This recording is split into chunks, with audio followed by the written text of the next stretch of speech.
अब नानीहरू दुलोबाट निस्केर भुक्दै गरेको भोकटेको यो भिडियो हेरौँ अनि यसको फन्नी कमेन्ट पढौँ ल। कोही लुक्यो अरे, कोही पनि लुक्ने होइन। सबै एमाले हो, शानका साथ गौरवको साथ छाती फुलाएर भन्ने हो। त्यसो लुक्ने लाग्नेले बनाउँदैन। कहिलेकाहीँ अप्ठ्यारो आउँछ, यो अप्ठ्यारो केही होइन। आउँछ जान्छ।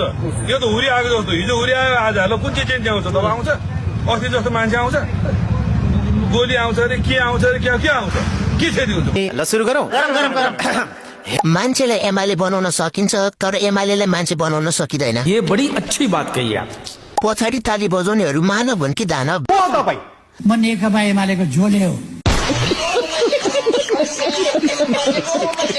मर्द होस् पनि एक्लै आएर भुक भोकटे। ए त बढी भएको फेरि ढाडले दुःख पाउला जस्तो छ काका। अस्ति किन भागेको त? मेरो मर्जी।